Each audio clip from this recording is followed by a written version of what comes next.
ভাই এই গাছটার রস জম্মের মিডিয়া বেড়া এই গাছের রস খাইয়া মতলে একসের গ্রান বাইরে অকাও কি মিয়া ভাই ওরে বেড়া মুই কি তোর লাগে মিছা কথা কই তয় ভাই সামনের দিকে আরো দেখি আজকে হেলে এই গাছের নামামু রস মেয়া ভাই গাছটা তো ভালোই লম্ফা ঠিকঠাক মতো উঠতে পারবা তো ওরে বেড়া গাছ যতই লম্ফা হোক তুই আশেপাশে খেয়াল রাখ হয় মিয়া ভাই তাহলে তুমি আল্লাহর নাম লইয়া ওঠো হয় বেড়া চুরি করতে আইলে এখন আল্লাহর নাম লওয়া লাগে মা উয়ার পরে আল্লাহর 30 দিন রস চুরি হরে একটা দিন ঠিক মতো রস নিতারি না বাইতে আইজগো হালার বহালারে পাহারা দিম অকিয়ে গাছের মাথা ঝোলেকা মনে হয় গোরে কেউ আস আইজগো হুমন্দির পোলারে ববের ওসানো সামনে চাইয়ে দেখো কারবারটা দিনে দুহাইরিয়া কালা হরে কি এ হালার বহালার দি বড় হইলে আস্থাটা হাই তুইব ওঠ হালার ফালা ওঠ গাছের মাথা পর্যন্ত ওঠ হ্যাঁ পর সেনা পরে মজাটা বুঝামু এবেটা পার মধ্যে দিয়ে হাইতে পরে আয় মেয়া ভাই তুমি উপরে ভাই আল্লাহ খাইও না মোর একটু দিও আর ইডা লইয়া তত্তরি নামো হে মাইন্দাটা চুপ থাক খালি একসের পটর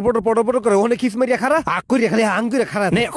রসের বদলে স্যাপ খা এ হালার ফালা তুই মোরে স্যাপ খাওয়াই দামছো মুই কি জীবনে রস খাই নাই শালার শালা নামাই চাইয়া দেখো গাছ মোর রস মোর ঝগড়া করে দুই হালার হালায় সোরা হালার হালার রক দুইটা কাটতে হালাম আইজগো রসের বদলে হালার ফালা শস্যের হত খা এ দোস্ত ওই রসের রানীটা মোদ্দারে ক্যাচ মারি মুই তো ক্রিকেট খেলাই ভালো ক্যাচ কুচ ধরার অভ্যাস আছে ও মন্দির পে কয় কি মোর দেয় জীবন বাইরে ইয়া ও বলে রসের রানী ধরবো ক্যাচ হাল্লা ইয়া কি লই আইছি চুরি হরতে আর একটু তুমি হেদায়েত দাও সোরা হো মন্দির পে আল্লাহ তোকে হেদায়েত দেবো না মুই তো করে হেদায়েত দেওয়ার ব্যবস্থা করতে আছি আহা কি যে টেস্ট এ গাছ এখন হালার হালাই রে এ কেড আইজগো খারা হালার হালা আইজগো হুমন্দির পর বহুত দিন পর পাইছি এ মাউয়ার পর দৌড়াবি না কলো দৌড়াবি না দাও দৌড়ে মারমু কলো দাও দৌড়ে মারমু পরে কলো নলি লই আরতে পারবি না।